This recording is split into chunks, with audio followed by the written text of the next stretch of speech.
Senhor Primeiro-Ministro, Ministro de Defesa, General, permitam-me apresentar.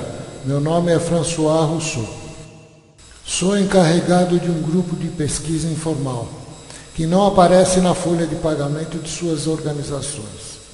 Esta é uma apresentação formal e exclusiva para os senhores. Embora pareça que precisa de maiores explicações, as informações são tão importantes que trago para os senhores e no momento eu dispenso maiores apresentações. Neste momento, movimentos estão sendo posicionados para que documentos e informações que tenho para vocês sejam revelados agora. Operações paralelas de manipulação em escala estão sendo implementadas hoje, o que será o ponto final de minha apresentação. No que diz respeito ao IRA, tudo começou realmente logo após a Segunda Guerra Mundial.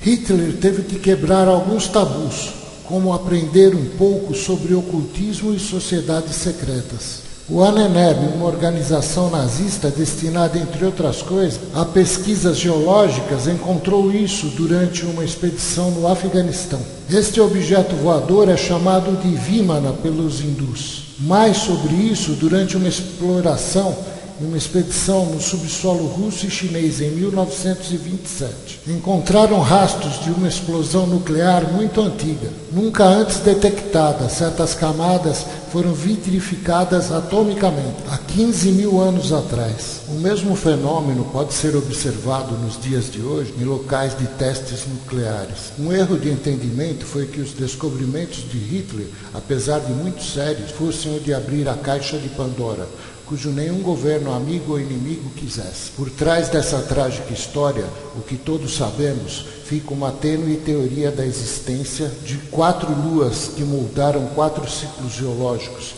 de acordo com Hans Hover, que apresentou a teoria do mundo congelado. Ele encontrou 4 semiglobais, níveis de extinção feitas pela queda de uma dessas luas. Conforme o passar do tempo, cada um desses satélites se aproxima, a gravidade muda e engatinha para uma profunda mudança no padrão genético, criando assim uma raça de gigantes altamente inteligentes, medindo aproximadamente de 3 a 3,5 metros de altura. Então 10 mil anos se passaram e a Lua cai. O impacto causa uma séria elevação nos oceanos e o núcleo global dessa raça de gigantes. Eles começam então a desaparecer devido à elevação da gravidade terrestre, que fica muito forte, que os deixa incapacitados devido ao seu descomunal tamanho. Hitler foi iniciado nessas doutrinas e as visitas ao Tibete se tornam frequentes. Os nazistas mantiveram contatos com sobreviventes de civilização antiga, assim como com as antigas tecnologias encontradas, as previamente descritas como Vímanas. Uma dessas civilizações espalhou-se por todo o planeta, fazendo mais de 600 pirâmides. Foram construídas de pedra, barro e até mesmo ferro. Estas pirâmides estão quase todas apontadas na mesma direção. Todas têm a mesma proporção de π, situadas em nós magnéticos. As mais antigas estão na Ásia. 2 delas estão submersas. Uma delas no sul do Japão, em Okinawa, e outra no sul de Cuba. Foram construídas há aproximadamente 12 mil anos atrás. Comecei a apresentação com essa pesquisa arqueológica para demonstrar que nossa civilização é a 4ª no ciclo que descrevi anteriormente. Sei que isso pode ferir nossa premissa de que não somos os primeiros e nem seremos os últimos. O que devem compreender é que o estudo e o entendimento de muitos protótipos recuperados pelos nazistas, a prioridade absoluta foi para garantir a dominação dos céus. Aliados em paralelo se focaram em aperfeiçoar o estudo atômico e criar bombas. Estas bases secretas foi o centro de todas as pesquisas nazistas. Em uma dessas bases trabalhou Victor Schauberger, pai dos UFOs nazistas. Schauberger teve uma real associação encarregada de pesquisas antigravitacional. Morreu no Texas em 1958, trabalhando e protegido pelos Estados Unidos no aprimoramento de seus próprios discos voadores, o que desde então tornaram-se americanos. Vocês rapidamente entenderão que 70% deles explicam que fenômenos aéreos são de origem humana e de nenhuma forma extraterrestre. Quando a Segunda Guerra Mundial acabou, a tecnologia nazista foi sistematicamente aplicada por ambos, americanos e russos. O primeiro desafio de completar massivamente as pesquisas nazistas em segredo. O projeto foi nomeado de Projeto Aro Iris, especialmente nomeado pelos projetos de experimentos Delphi que foram imediatamente aprovados. O matemático von Neumann, que colaborou com Albert Einstein e Nikola Tesla e com o apoio da Marinha, tiveram sucesso em acidentalmente teleportar uma nave tipo Cannon Class, USS Bridge. Estas fotos foram fornecidas por Morrison Cantor antes de uma suspeita morte. São raros os testemunhos desse experimento. Ao mesmo tempo, os primeiros testes do protótipo da tecnologia indo-aéreo passou despercebido.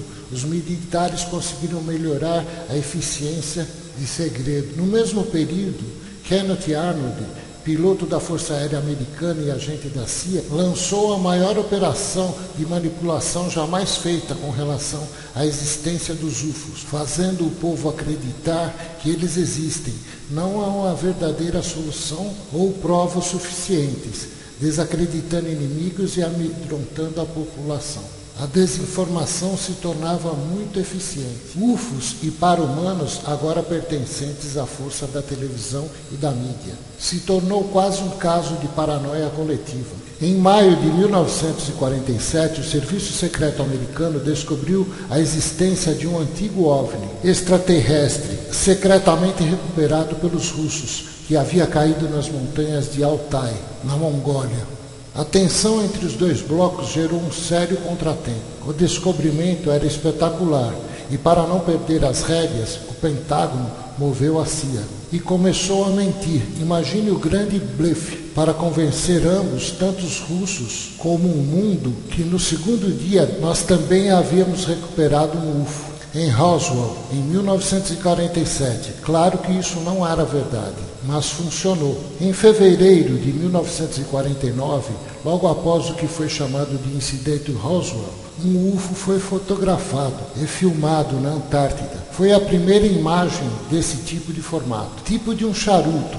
Outras fotos e filmagens foram feitas com o mesmo formato. O programa Apollo, encabeçado por Werner von Braun, estava a todo vapor, e de maneira nenhuma Dr. Braun aceitava com bom grado uma demanda de experimentos paranormais que nunca tomaram lugar da missão Apollo. Esse é o último experimento conhecido como amplificador psicotelepático, para detectar emissões de partículas psicotrônicas pelos iogues para a cápsula Apollo. Mas esses testes foram parados por causa de aparição sistemática de objetos não identificados ao redor de voos orbitais e o descobrimento de traços de civilizações sobre a Lua.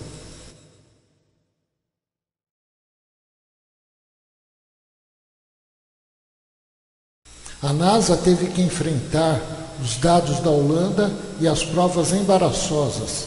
A única solução foi de colocar as provas sob o manto de segredos de defesa. E em 1971, a diretiva Johnson contratou os serviços de vários retoques especiais com o propósito de apagar todas as provas e evidências de civilizações na Lua, especialmente porque essas fotos seriam direcionadas à imprensa e ao público em geral. Em junho de 1965, apareceu isso no relatório do satélite das Ilhas Deception, ao sul da Argentina. Os russos tentaram sabotar a nossa operação, mas foi em vão. Apesar do violento confronto, conseguimos fazer flutuar na água esse objeto. O objeto foi trazido para a base aérea de Edwards. 10 anos depois, o primeiro equipamento antigravitacional usando um ímã hidrodinâmico foi feito testes no deserto, na base aérea de Edwards, quando inúmeros protótipos tomaram vida. Os belgas tornaram realidade pequenos testes, os chamados UFOs, em 1989 e 1990. O objeto incriminatório, que foi de forma triangular, chamado de XR7, capaz de voos em total silêncio, capaz de voar a uma velocidade maior que Mach 10. Agora gostaria de falar com vocês sobre a completa aplicação dessa nova tecnologia.